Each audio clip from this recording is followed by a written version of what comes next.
Ad-Darimi say, whenever I leave the house, and on whatever thing my eyes fall on, وسلموا تسليما حتى تنالوا جنة ونعيما صلوا عليه وسلموا تسليما حتى تنالوا جنة ونعيما Allah Ta'ala says, Wallahu yuhibbu as-sabirin.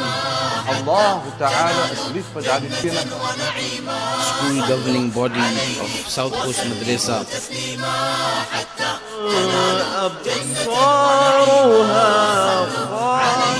وسلموا تسليما حتى تنالوا جنة ونعيما صلوا عليه وسلموا تسليما حتى تنالوا.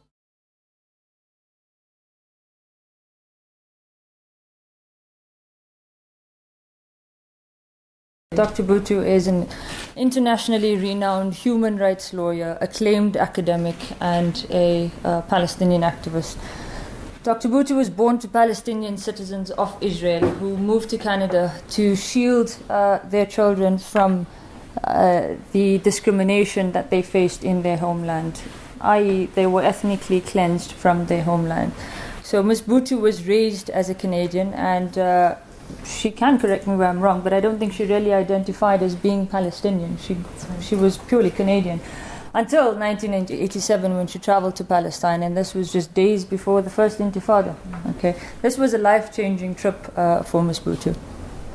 She earned a law degree from the Queen's University in Canada, a Master's of Law from Stanford University in the United States.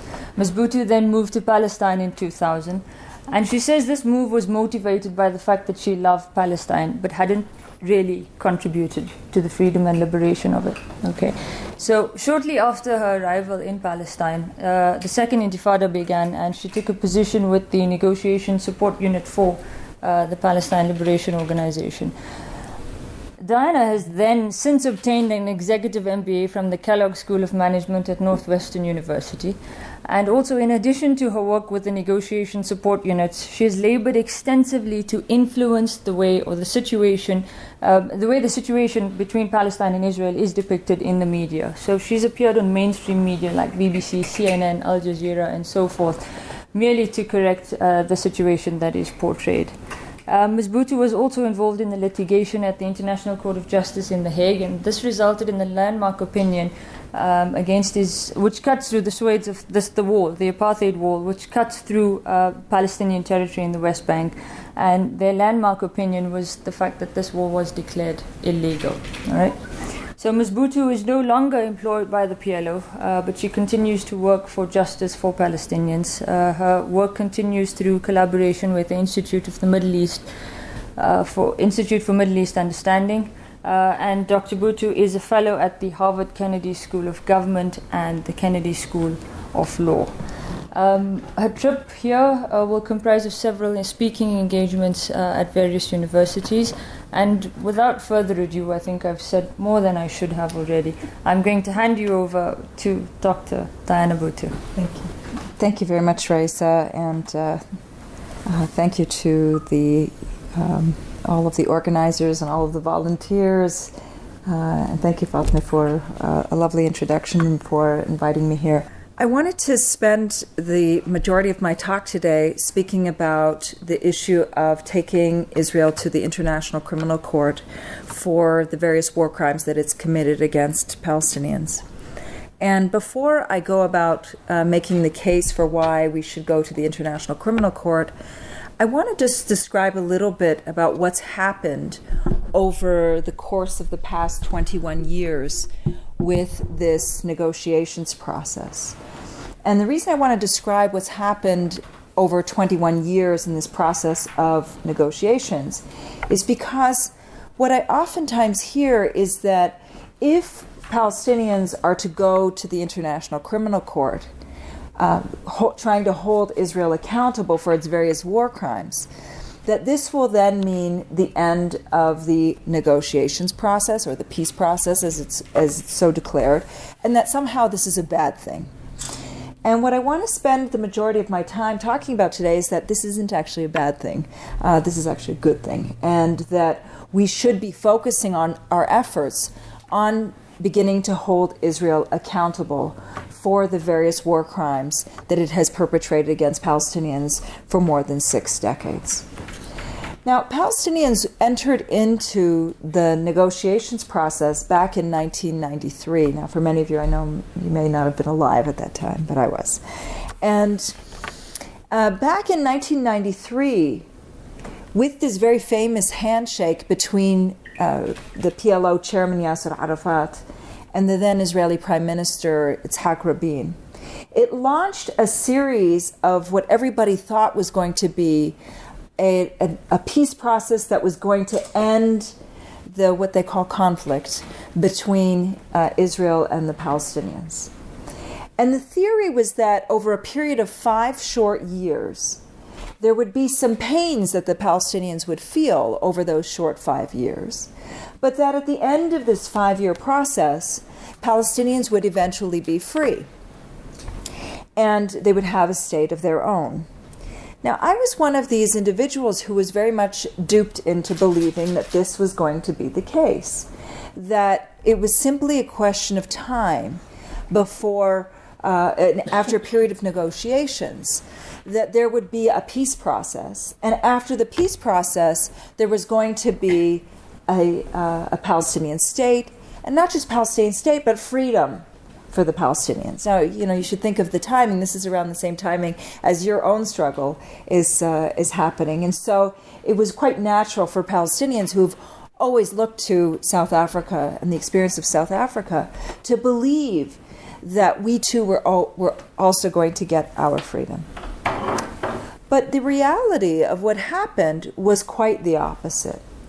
What Palestinians wanted out of this peace process was they wanted that within 5 years, as they were promised, they would have their freedom. That was it. They didn't want to see Israelis in their lives any longer. They didn't want to see settlements any longer. They didn't want to live under Israel's thumb any longer. They didn't want to be imprisoned in Israeli jails any longer. They wanted freedom. And what the Israelis wanted, and what they ended up getting, was they wanted to remove the stain that they were an occupier. And so they did. They also wanted to have better security, which I will explain in a second they ended up getting. And most importantly was that they wanted to be accepted into the world of nations like every other country. And they did. And I'll explain how all of that happened. Now, when the peace process was signed, there were some people who came out and said, don't be fooled by what's happening. Do not be fooled by this peace process, because this isn't a process that's going to lead to national liberation and return. This is going to be a process that's simply going to be a process unto itself. And very soon you're going to hear and see that everybody's going to focus on whether Yasser Arafat and Yitzhak Rabin are in the same room, or you can replace the names with another leader. The focus is not going to be on the struggle against Israeli apartheid or the struggle for liberation and return. It's instead going to be transformed into a process unto itself. And one of the people who believed this, one individual who believed this, was the late Edward Said, who came out very clearly and said, this is not going to lead to national liberation. This is not going to lead to the return of refugees, but this is going to allow Israel to become a new nation, somehow a nation that is void of any sins. And it's going to transform Israel into a clean democracy. Now, Edward Said is Edward Said, and I am who I am. And I was silly and stupid, and I did not believe what Edward Said said. And I fully admit I was wrong. He was right. That's why he's Edward Said, and I'm Deanna Buttu. And that's why he was a genius, and I am not. But he was right on every level. Because what actually ended up happening during this period of negotiations was that Israel successfully managed to brand itself as being a democracy, and it successfully managed to brand itself as being a nation just like any other nation. without devoid of history, devoid of the fact that it had ethnically cleansed Palestinians from their homeland. And so what ended up happening during this peace process was that for Palestinians, our lives became worse. The checkpoints that you read about today in the newspaper, you see on television, or that you've visited if you've gone to Palestine, did not exist prior to the start of the peace process. They are the result of the peace process. That's the first thing that happened. So when they put checkpoints in place, and now the question is, why did they put checkpoints? The reason that checkpoints were erected, these were peace checkpoints, was to delineate territory, to divide up the West Bank and the Gaza Strip from the rest of historic Palestine. To say that one group or one entity controls one area of land and another entity controls another area of land. But what ended up happening was that these peace checkpoints ended up becoming checkpoints that have actually ruined our lives. For example, the checkpoints that exist today are merely designed to divide Palestinians from other Palestinians. The majority of the checkpoints that exist today in the West Bank and in the Gaza Strip are not dividing Palestine from Israel. Not at all. They're not dividing the West Bank from what is considered Israel. Not at all. The majority, in fact, more than 90% of these checkpoints are checkpoints that are dividing Palestinians from other Palestinians. And what that has meant is that everything from our freedom of movement has gone backwards. Prior to the start of the peace process, Palestinians were able to go from Gaza to Nazareth, which is where my parents hail from Nazareth to Nablus in the West Bank, from Nablus into Tel Aviv, you name it. It was one territory.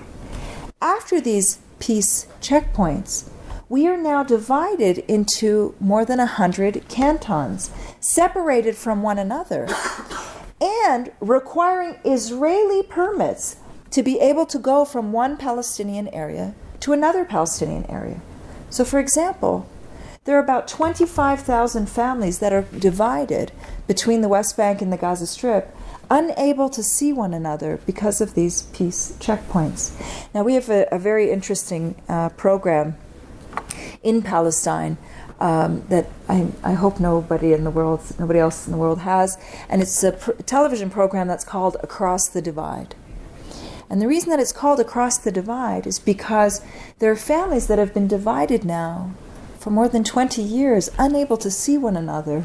So what they do is one member of the family goes into a studio in the West Bank, another member of the family goes into a studio that's in the Gaza Strip, and that's how they talk to one another. Okay? This is the tragedy of these checkpoints. So rather than life getting better, everything got worse. The ability to move went backwards. Our economy went backwards. We today have a worse economy than we did in the early 90s. Freedom of religion, the ability to go pray at the Haram al-Sharif in Jerusalem went backwards. So Palestinians cannot go to the Haram al-Sharif to go pray without obtaining an Israeli permit. So life in general went backwards. Freedom of religion, freedom of movement, the economy, all went backwards. صلوا عليه وسلموا تسليما حتى تنالوا جنة ونعيما صلوا عليه وسلموا تسليما حتى تنالوا جنة ونعيما صلوا عليه.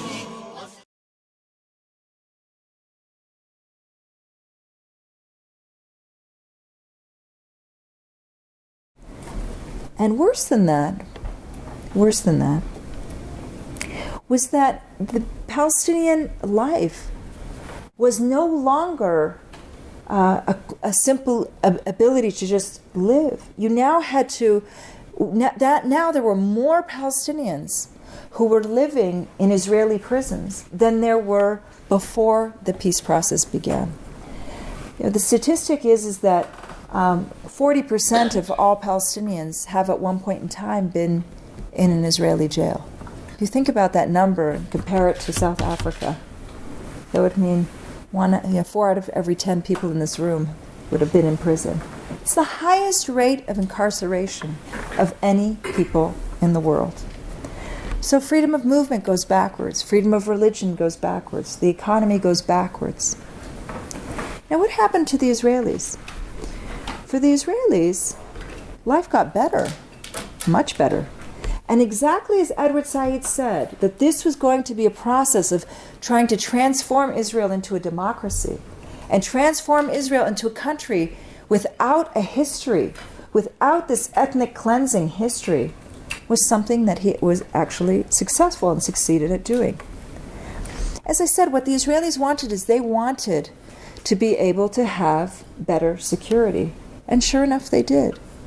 Between the period of 1996 to the year 2000, and even now, have been the best years for Israel's security. Why? Because it's the Palestinians who are imprisoning their own people in order to protect Israel.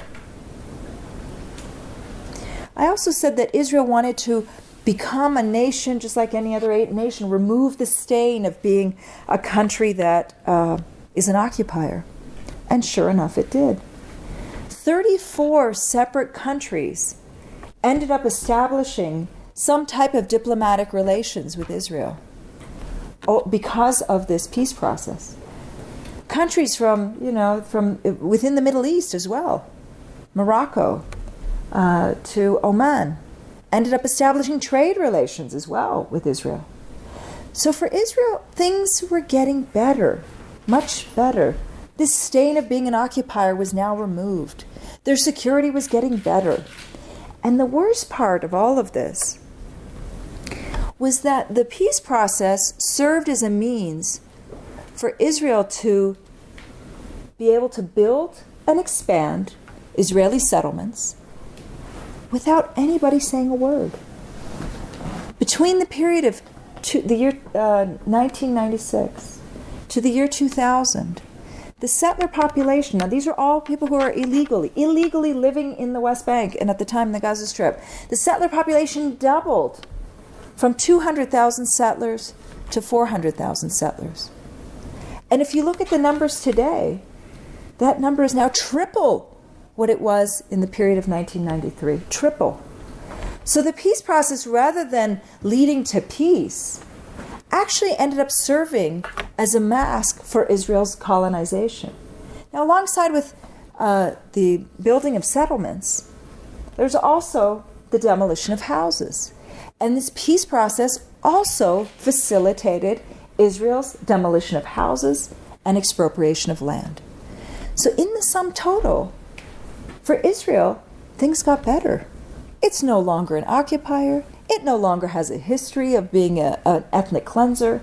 It no longer is being called to task for any of its actions. No. Now suddenly, it's a democracy. It's a country that hasn't ethnically cleansed Palestinians. It's got better security. It's no longer referred to an occupier. And so the story goes.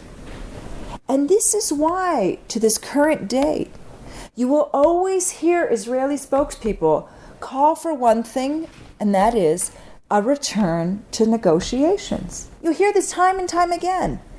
The reason that they want a return to negotiations is because they don't want to actually sit down and negotiate and do anything and get out of Palestinian land or give us our rights. They want to be engaged exactly as Edward Said, the scholar, of being able to be in a process where it looks as though they are doing something right, where it provides the mask, where you have different countries saying we demand a return to negotiations. But all the while, they're building and expanding settlements, taking more Palestinian land, demolishing more Palestinian homes, and pushing us further and further and further into these cantons that they have put checkpoints around. This is exactly what the Israelis want. Now, all of this comes to a head when you think about what happened to Gaza, and in particular what's happened over the course of the past summer in Gaza. Now, as I was talking to some people earlier, I was mentioning that if you are a 7-year-old living in Gaza, you've survived. You've survived 3 massacres in your lifetime. A 7-year-old has survived 3 massacres in his or her lifetime. And yet the response that has been going around is that Palestinians need to do what? They need to go back to the very peace process that has resulted in these 3 massacres happening to a child who is 7 years old. Now, I just really quickly want to talk about what happened over the course of this summer and why it is imperative that we now hold Israel accountable. This summer was, for me, the worst 50 days of my life. This summer, we lived through a process of Israel systematically destroying Palestinian civilian infrastructure. Systematically, and I repeat and underline, systematically destroying Palestinian civilian infrastructure. In 2006, Israel bombed Lebanon. Massive bombing campaign against Lebanon. And during that period in 2006, the Israelis came up with a new doctrine, flying in the face of international law. This doctrine says, we aren't going to play by the rules of international law. We're not going to play by the rules of the game. We're not going to carry out wars in such a way as to prevent civilian casualties. We're going to carry out a war specifically against civilian infrastructure so as to inflict the maximum amount of damage as will be allowed by the international community. And this doctrine that they came up with was called Dahya doctrine. It was named after an area within Lebanon. Precisely what the Israelis did over the course of these 3 massacres was carry out this Dahya doctrine in order to inflict maximum number of casualties against civilians. And the numbers speak volumes. The numbers speak volumes. Over the course of this 50-day attack against the Gaza Strip, there were more than 2,100 Palestinians killed, including more than 520 children. I mean, let that sink in for a second. Population of 1.8 million. 2,100 Palestinians killed, including 521 children. The Israelis ended up bombing more than 20,000 houses. 20,000 houses in an area that is just about the size of Johannesburg. 20,000 houses. The Israelis, by their own admission, dropped 20,000 tons of bombs on the Gaza Strip, in an area that's not much bigger than Johannesburg. By their own admission, the Israelis bombed more than 129 schools. By their own admission, they bombed more than 66 medical facilities, including hospitals. This is by their own admission. These are things that they've come out very proudly and said. And why? Because they've turned international law from being one which you focus on people who are combatants into actually targeting the civilian infrastructure systematically, as they did in Lebanon in 2006, as they did in Gaza in 2008 and 2009, as they did in Gaza in 2012, and as they've now done in Gaza in the year 2014. This is precisely their modus operandi, the way that they are behaving. They've already indicated to the world that they are going to respond to any attack, any response to anything with disproportionate force. They've said as much. Now, Israel claimed during this attack on Gaza that it had to attack Gaza because it was facing a barrage of rockets. I'm sure you all heard this on the news, a barrage of rockets. Let's break that down just a little bit, what this barrage of rockets was. Again, by the Israelis' own statistics, using their own statistics. Their statistics say plenty. They claim that the Iron Dome defense mechanism that they got millions of dollars for from the United States, that managed to avert more than 90% of the rockets. By their own admission, and this I'm quoting exactly from the Israeli Army's spokesperson, these rockets were considered pathetic, quote, and another quote, a failure, and a third quote, useless.